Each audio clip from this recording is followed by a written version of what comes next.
Hallo und herzlich willkommen zur 152. Folge von Fräulein Maja empfiehlt. Heute geht es um die Grundausstattung, die jeder frisch gebackene Katzenbesitzer haben sollte. Von den elementaren Basics bis zu Nice-to-have-Gadgets ist heute alles dabei. Die Produkte haben wir größtenteils getestet bzw. selbst bereits jahrelang erfolgreich im Einsatz. Wir erzählen euch heute also nichts irgendwo Recherchiertes, sondern möchten unsere Erfahrungen mit euch teilen.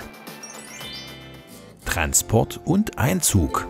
Eure neuen Fellnasen sollen bei euch einziehen und ihr holt die kleinen Flauschis aus dem Tierheim, vom Züchter oder den bisherigen Katzeneltern ab. Idealerweise transportiert ihr sie in eurer eigenen Transportbox, denn darin können die kleinen Schnurrnasen sicher transportiert werden und haben mit der Box den ersten sicheren Rückzugsort, wenn sie bei euch in der Wohnung oder eurem Haus ankommen. Wir haben mittlerweile bereits mehrere Boxen verschlissen und diverse Erfahrungen sammeln können. Plastikboxen und Weidenkörbe haben sich nicht bewährt. Plastikboxen brechen schnell, das haben wir bereits erlebt, und Weidenkörbe sind unpraktisch aufgrund nur eines frontalen Zugangs, der zumeist die Schwachstelle der Klappe ist und nicht besonders sicher. Unser Favorit sind flach zusammenfaltbare Klappboxen aus unempfindlichem Nylongewebe. Diese sind extrem robust und es gibt sie in diversen Größen. Wir haben sogar ein Modell, in dem alle 3 Katzen auf einmal Platz finden und zum Tierarzt fahren können. Alle 3 gemeinsam, damit alle 3 gleich riechen durch den Aufenthalt im Behandlungszimmer und somit kein Grund für Konflikte durch den veränderten Gruppengeruch entsteht.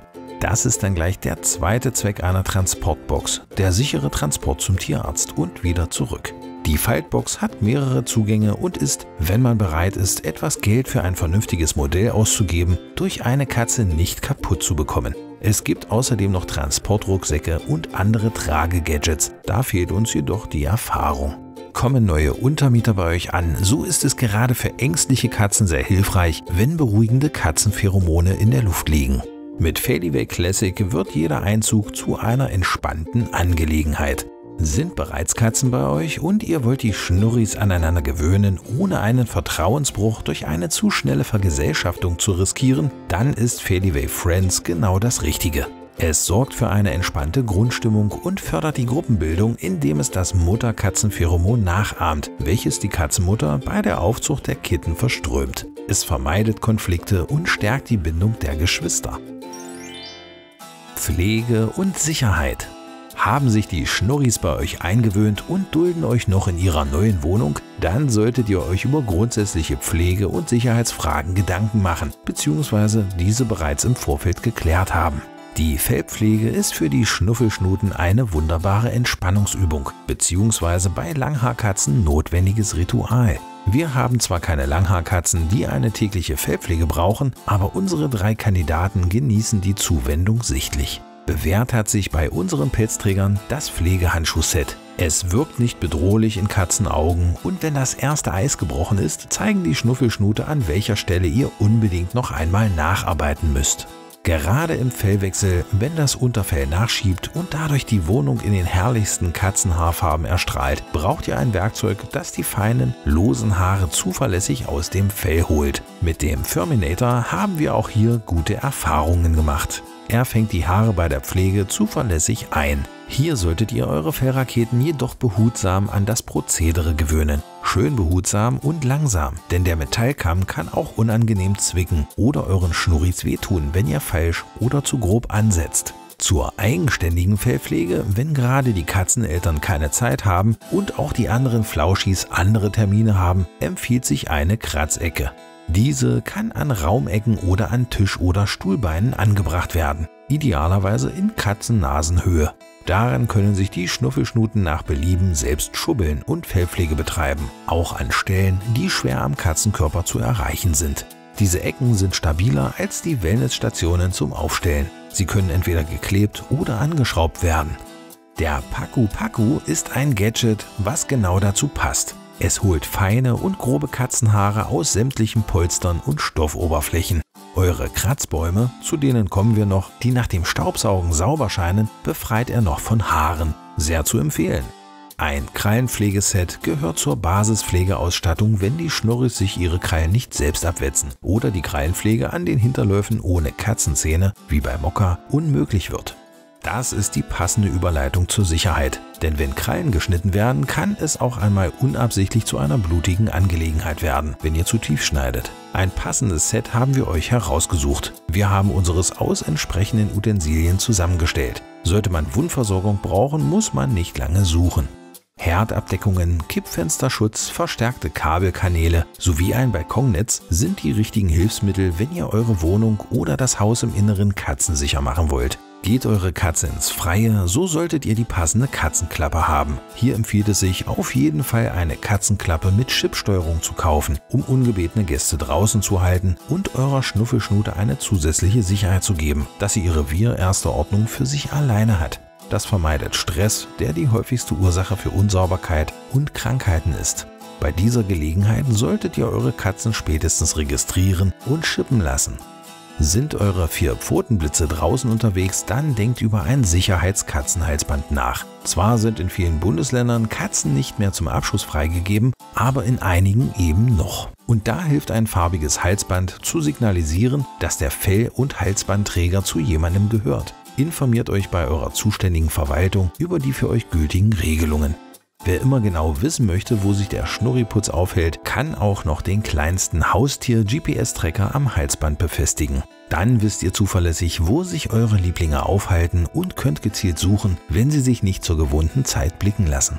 Zeckenzange und Flohkamm sind im Freigängerhaushalt eine notwendige Basisausstattung. Entsprechende Utensilien haben wir für euch aufgelistet.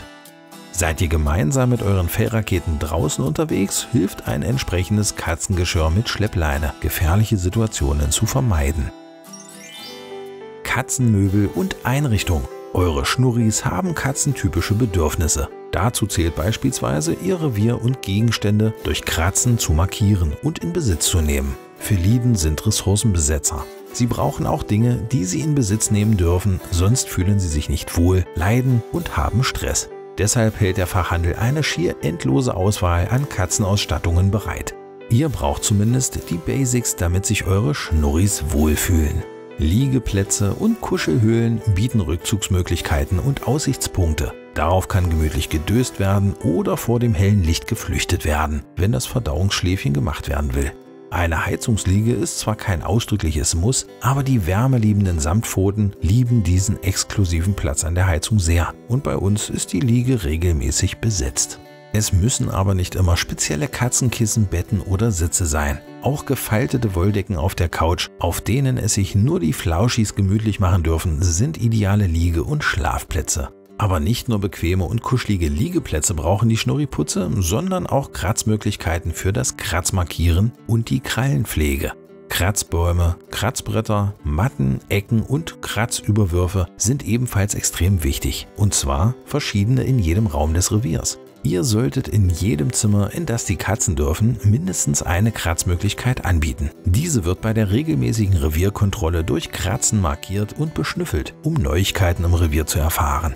Um den bzw. die idealen Kratzbäume für eure Schnurris auszuwählen, haben wir euch in Folge 149 eine Checkliste an die Hand gegeben, um die optimale Auswahl treffen zu können. Katzenspielzeug.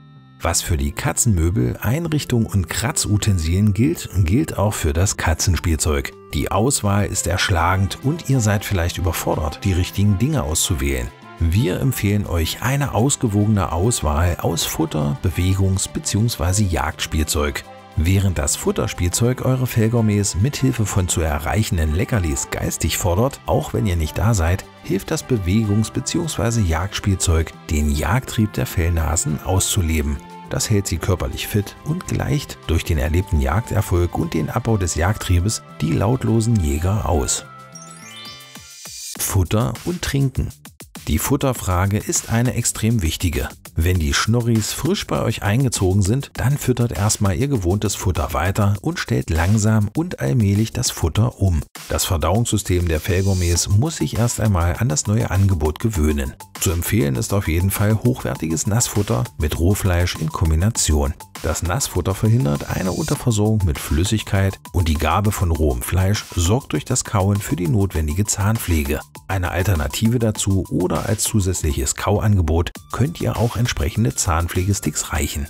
Passende, hochwertige Nassfuttersorten haben wir euch hier aufgeführt. Die gibt es in der praktischen Portionsquetschtüte oder aber preiswerter in der Dose. Damit die Futterreste in der Dose nicht verderben, gibt es die passenden Silikondeckel gleich als Empfehlung dazu. Damit das Nassfutter nicht allzu schnell austrocknet und ihr in der Wohnung nicht dauernd diesen intensiven Duft bzw. Geruch des Futters in der Nase habt, können wir euch die Surefeed Futterautomaten sehr ans Herz legen. Durch den luftdichten Verschluss des Futters bleibt es nicht nur über den Tag frisch und die Wohnung duftet nicht danach, sondern mit chipgesteuerten Geräten bekommt nur der richtige Fellbei sein für ihn passendes Futter an seinem Automaten. Das ist sehr praktisch, wenn jemand auf Diät gesetzt werden muss. Nicht wahr, Mokka? Haben die schlauen Kuscheltiere erst einmal verstanden, wie die Automaten funktionieren, läuft das Füttern völlig unkompliziert. Verdauung und stilles Örtchen.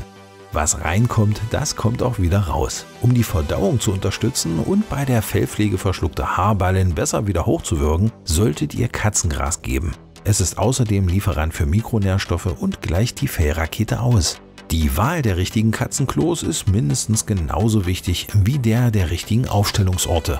Ihr solltet mindestens so viele Toiletten haben, wie ihr Katzen habt, plus eine zusätzliche. Also bei 2 Katzen sind das 3 Toiletten. Diese sollten möglichst nicht direkt nebeneinander stehen. Katzen bevorzugen unterschiedliche Orte für unterschiedliche Geschäfte. Fest in die eine und flüssig in die andere. Außerdem sollten die stillen Örtchen an stillen Örtchen stehen. Nicht in direkten Laufwegen und so, dass die Schnurris sich nicht in der Falle fühlen. Es gibt eine unglaubliche Auswahl an Modellen. Die Basics zur optimalen Wahl haben wir euch in Folge 134 und in unserem Blogartikel beschrieben. Vor die Katzentoilette gehört auf jeden Fall eine Katzenstreumatte. Wenn ihr die Streu nicht überall in der Wohnung haben wollt, das hatten wir, dann solltet ihr unbedingt noch ein paar Euro für eine anständige Katzenstreumatte vor jeder Katzentoilette übrig haben.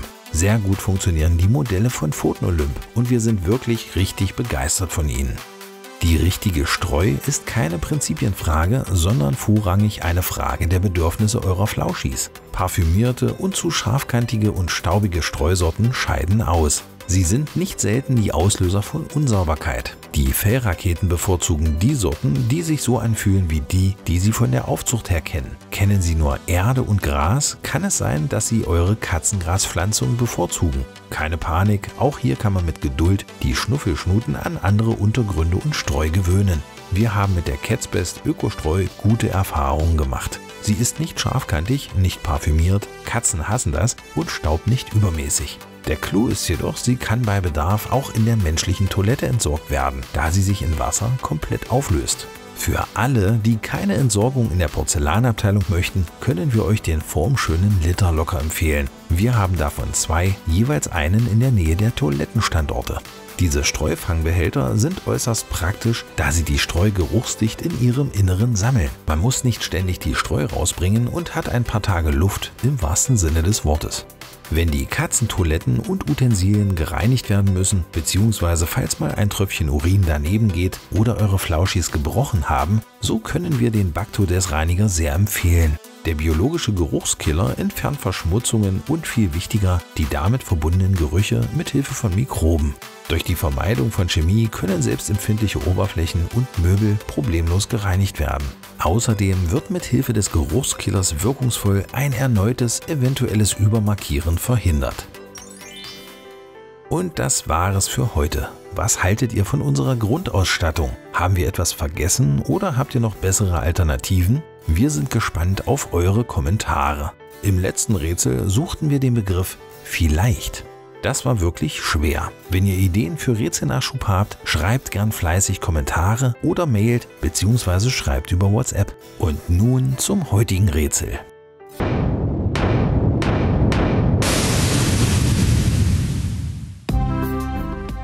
Es ist kein Haus, doch baut man es. Man isst es nicht, doch kaut man es. Wenn man's nicht kaut, verbrennt man es.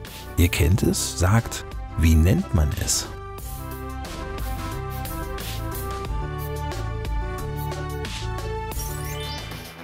Wenn ihr wisst, was Maya sucht, schreibt's gern in die Kommentare. Die Auflösung gibt's beim nächsten Mal. Und um künftig nichts mehr von den Fellraketen zu verpassen, abonniert doch kostenlos unseren Kanal und aktiviert die Glocke.